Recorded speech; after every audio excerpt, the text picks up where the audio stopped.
most interesting things about the Rubtsovsk Grants Pass sister city is that it started right as the Soviet Union was breaking up. It began in 1988 with a raft exchange with rafters from all over the world rafting in Siberia on the Katun River. That was an international competition, Project Raft, Russians and Americans for Teamwork, and that was a citizen diplomacy exchange. Cindy Patterson heard about the goal, heard about the council's work, so she was the one who actually initially said, why not make it a Russian Siberian city? And so we pursued that. There used to be the fear of the nuclear attack, where I'm sure it wouldn't have done any good, but kids learned to get under their desks.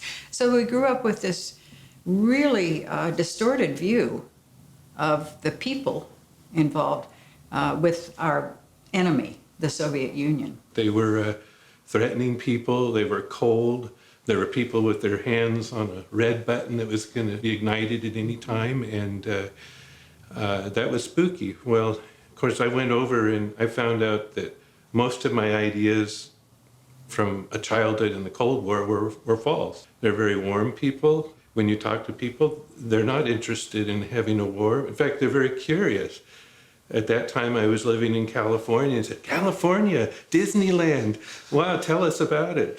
They were very interested in Americans and emulating what we had.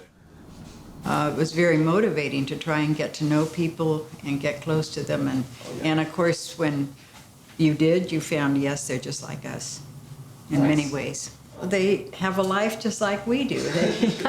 They sharing their food, sharing their houses, and you see the differences in culture and how they raise their kids and how they prepare their meals and all, but it's all to the same end, and they're warm and friendly. We received royal treatment, red carpet treatment, which we weren't prepared for.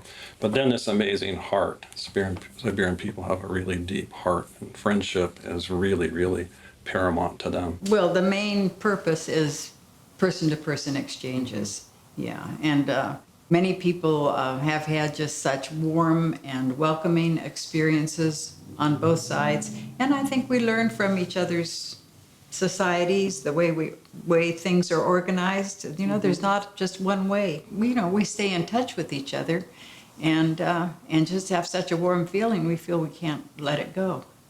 Russia during the 90s went through a really, really hard economic time, the collapse of the Soviet Union. One of our former mayors, Gordon Anderson, noted that all these hospitals had very, very little equipment. Particularly, they had no modern computerized monitoring machines and so on. With Asante, they were very generous in their donation.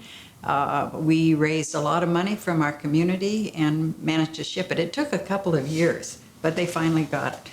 I meet people here and they ask me about my accent and where I'm from. I say, I'm from Russia, and they say, oh, you know what?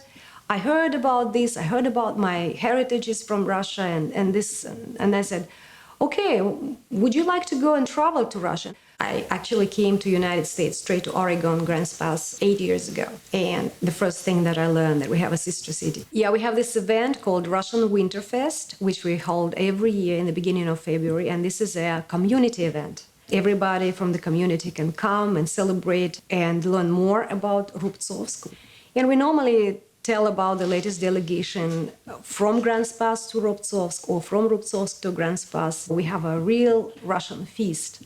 And then we have Russian music, sometimes learn a dance, sing a song. And yeah, that's a lot of fun. And when you see a person from another country and he represents the culture for you, you learn a lot. So you see a lot yourself. It's firsthand. It's not like somebody told you, or you have some rumors, or you have like politicians talking about that. It's completely different. The degree to which it can impact your life personally, enrich your life, is really beyond description. So you go in not knowing, you're out on an adventure, but you come back really a changed person. So this need for connection that we have as human beings, but across cultures and country boundaries, is huge. Peace through people, to me, means meeting people, and if you meet someone that's like you and that you have an instant relationship with, then how can you have war? Now is a good time to try and and get more people, not just in Russia, but other countries, connected so that the grassroots level understands a broader picture of the situation and what the special interests are. Maybe there will always be problems in our world, but this is a good way to approach solving some of them.